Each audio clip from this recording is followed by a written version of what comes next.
Good morning, welcome back to Slick's Car Care. So this week we have a BMW 530i E39 Champagne Edition, which is one of only 150 cars made.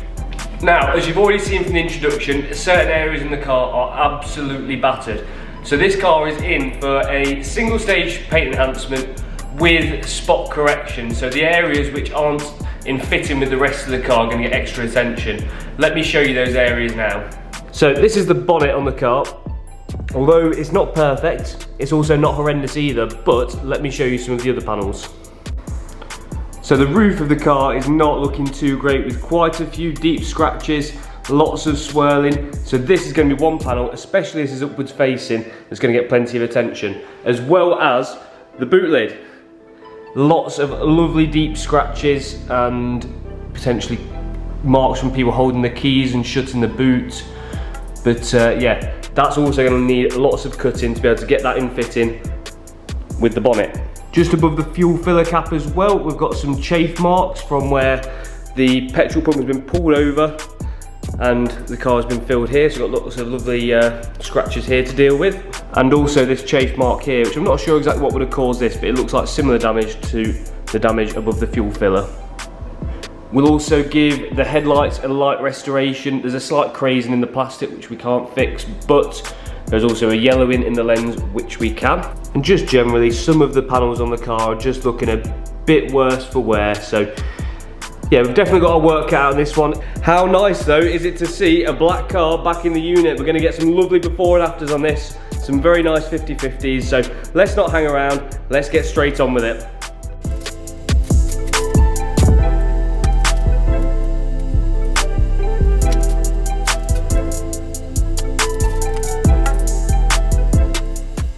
Right, so I've started by masking off the window surrounds, the windscreen rubber here and the wing mirror. I've also got quite a lot of plastic on the doors, but I'll do this as I go around, I think. But luckily, in comparison to the Saab that we had in a few weeks ago, these are actually pretty clean, so I'm quite happy with those, but I want to preserve them. I don't want to get polish on them, so I'll make sure I mask them off when I get to them. So the next thing I want to do is have a crack at polishing the boot. As I think this is the worst, most visible panel, I want to see how our polishes and pads are going to respond to it. I want to get the best out of them, so let's do a few test patches, see what's working best, and you get the whole area polished.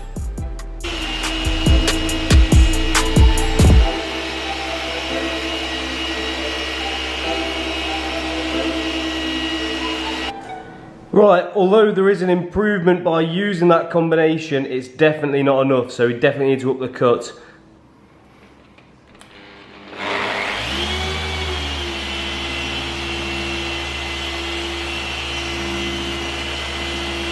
Okay, so here's where we're up to. We've done a little 50/50 for you. So obviously this is what we were working with before: tired, old, battered, heavily scratched paint, and then using probably one of the heaviest cutting combinations we've got. This is what we've managed to achieve.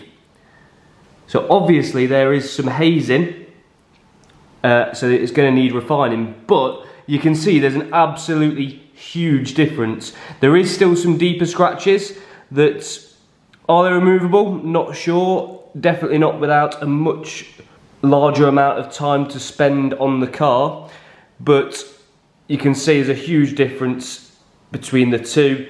Once this is refined, this will look super glossy. As I say, there is a few deeper marks, but it's dealt with the majority and it's dealt with it very well. So what we've used to achieve this is the Lake Country wool pad. I've been getting some great results with these recently for heavier cutting jobs, and also as well, the Menzerner Super Heavy Cut Compound 300. As I say, this combination is a very aggressive combination, so it's leaving behind some hazing, but I'll show you how that's going to look when it's refined as well. One thing also that I'm having to do is use the SWA method, which I can leave a link to just here on how to do it, but essentially you're getting 2 sets out of 1 use on the pad and polish, which is going to give you extra cut, but we're having to utilise that as well, and there's still scratches left behind, so it just goes to show the paint is hard and also heavily damaged. But yeah, still very, very happy with that.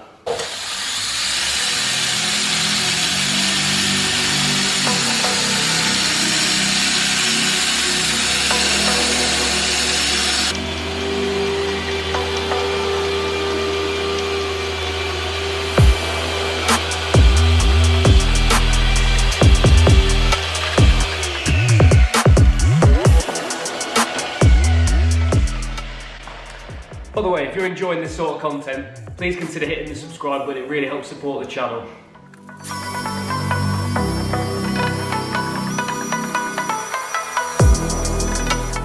Time for an update. So now the roof is also cut. These are the two worst panels kind of cut now, so we can move on to the finer stuff. I gave the car a bit of a wipe down, just it was getting a bit dusty from all the heavy cutting. I don't know how well this will come across, but it looks pretty good now. Obviously it's in need of some refinement, but again, same as on the boot, there is still some heavy scratches remaining. But overall, once that's refined, I think it should look pretty reasonable. So now we can move on to the bonnet. Again, I had to give it just a quick wipe down. This panel's looking a lot better, so I'm just going to try and single stage this. And then hopefully the bonnet, the roof and the boot should all look in fitting with each other.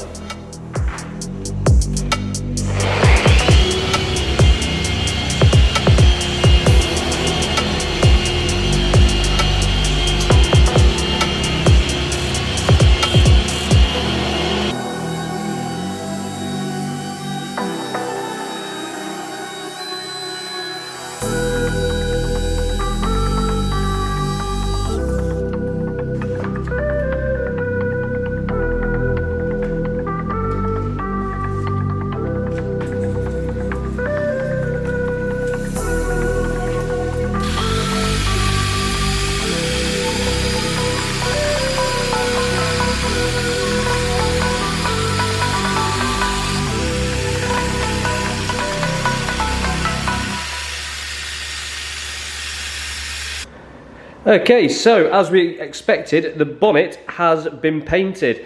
I've done a paint depth reading, that has confirmed it. Also as well, we have plenty of sanding marks. Don't know how visible they are. We'll see them across here, there we go. To be honest with you, I don't think the bonnet was in quite as good condition as what I thought. I think just in comparison to the roof and the boot, it just looked a lot better, but now those are kind of sharpened up. This is proving not as easy as what I thought it would be to correct. But anyway, we've done this side of the bonnet here. You can see it's looking a lot crisper with most of the marks removed in comparison to the passenger side.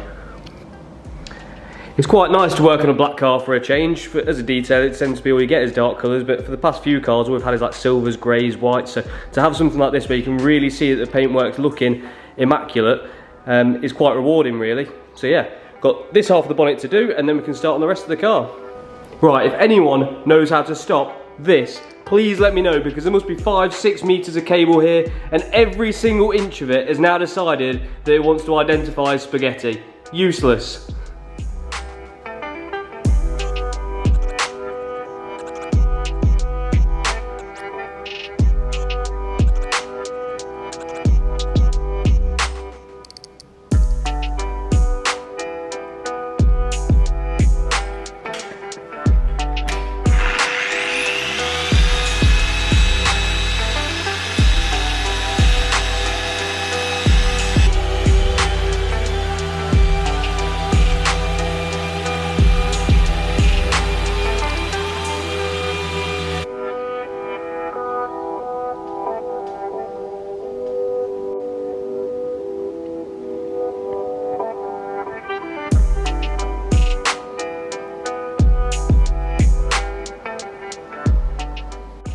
Okay, so we have now finished the bonnet, both front wings. We have cut the roof and cut the boot lid on the top and the back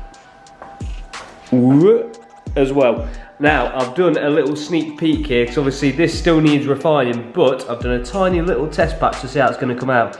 And you can tell already it's going to look a million times better than what it was. Obviously there is still some deeper scratches which are not going to come out, but it's still a huge improvement, so I can't wait to refine that, but I'm going to save it until the rest of the cutting is complete. So that's pretty much it for today. We just need to blow the car off, get some of the dust off it. We need to wash some of the pads that we've been using and have a quick tidy up, and then we'll be calling it a day and back on it tomorrow morning.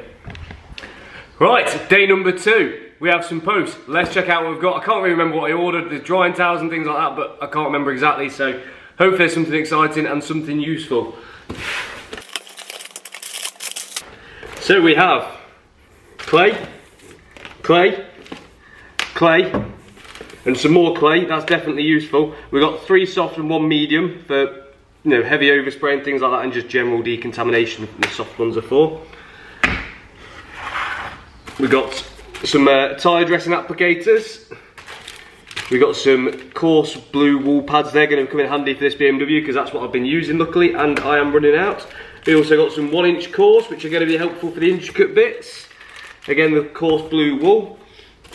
We got some cleaning swab type things. These would be quite good for dressing and coating grills. My favourite wheel brush, the Valet Pro large, long, ultra soft. Anyway, really long bristles, so it helps get into really tight, all the tight spots on the spokes. We got a Geon waffle dryer. Thought I'd give that a go. We've got some microfibers, some microfibers, some microfibers, some microfibers, some microfibers. What's this? More microfibers. I think we've got a microfiber, and what's this? A microfiber, and another microfiber, and what else have we got? We've got a microfiber. We've got a microfiber, but it's a big one this time. We've got the silk dryer, the Geon drying towel as well. I thought I'd give both of them a go. And then finally, something that I've been meaning to try for a while is CarPro Pearl, which is like a tyre and trim dressing. There we go, nice fancy bottle.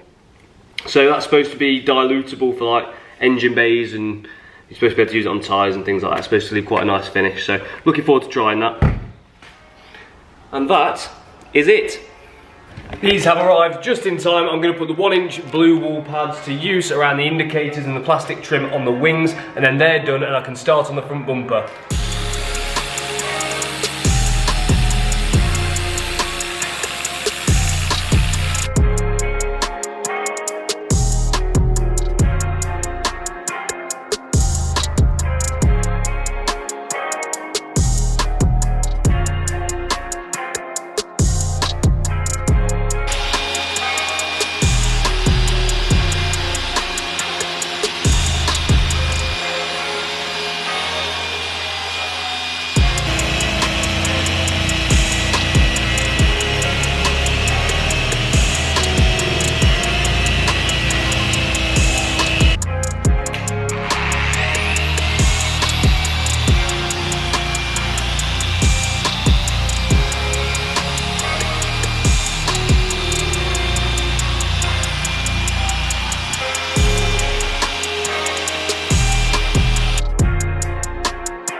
For those of you wondering, for the majority of the car we've either been using the Lake Country wool cutting pad or the Roops blue foam wool cutting pad.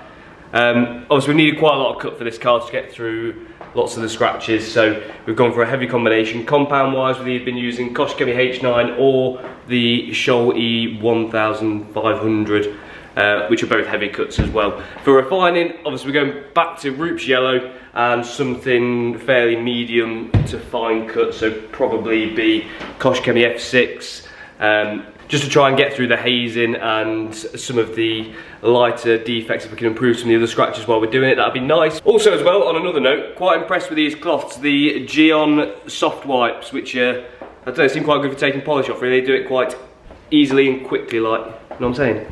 Right. There we go, done. By the way, got it wrong in the last clip, it's the polish wipe ones I've been using. I've also got the bold wipe and also the soft wipe as well, which is more for like buffing quick details and things like that. So yeah, polish wipe, very impressed with that, like that.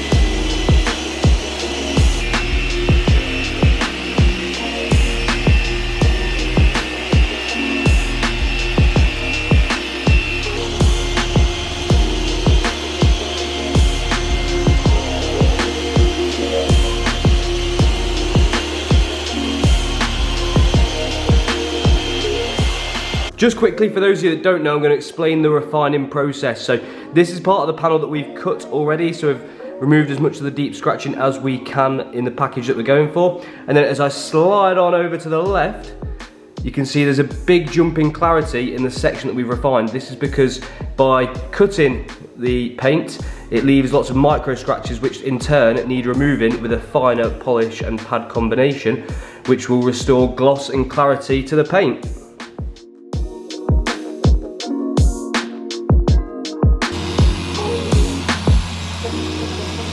Okay, so there's the car refined and nano-primed. I'm going to use this Geon bold wipe. I know what you're thinking about my hairline, haha, very funny. Just to take off the residue from nano primer, and then we can get on with applying coatings.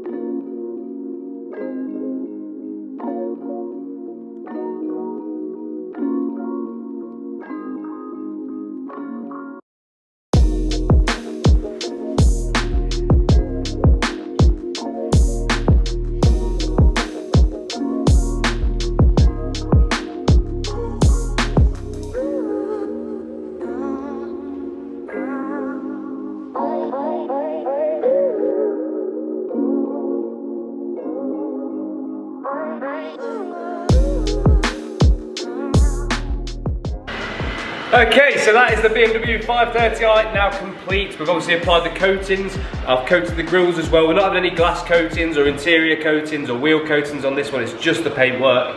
I'm really happy with how this one's turned out, to be honest with you. It's looking really, really sharp. There's a couple of deep marks on the roof and the boot especially. They're just a bit too deep to be chasing out, especially on the amount of time that we've got on this car. But looking really, really good, really sharp. So we're now sending the hoover round, ready for the car to be collected tomorrow. We want the unit to look spot on. And we've also cleaned the glass on the interior and the exterior, gave the interior of the car a quick sharpen up, dressed the tyres, used that new CarPro Pearl tyre dress which we got. Really like that, these are really nice finish. Quite impressed as well with the CarPro glass cloth. It's quite thick and seems to do quite a good job as well on cleaning the glass, I should hope. And also as well the gel microfibers, I'm quite a fan of those, they seem quite good. So I'll definitely be buying those again and stocking up. So yeah, we've de-dusted, we are kind of ready to call it a night. And I'm looking forward really to seeing this customer's reaction. He's had a car detailed with us previously. Our detail was featured in a BMW magazine, which was quite nice. It's something a little bit different, so I'm sure he'll be, well, our skill set's only come further in that time, so I'm sure he'll also be happy with this one as he was with the last one. So yeah, really looking forward to seeing his reaction. He will be having the wheels refurbished sometime in the summer because I think they've been badly refurbed in the past. The chrome lip's not very chrome, the paint has kind of got lacquered in dirt, things like that, all the sort of stuff that you don't want to see on your wheels. So yeah, I'll be having those redone at some point. And knowing him as well, there'll be some other work that he wants to do to, you know, make the car as good as new, even though it's over 20 years old, because that's the way car enthusiasts are. But yeah, if you've made it this far through the video, thank you very much for watching yet again. Don't forget to smash that subscribe button, pop a like, let us know any feedback in the comments section below, and we shall catch you next time. Thank you.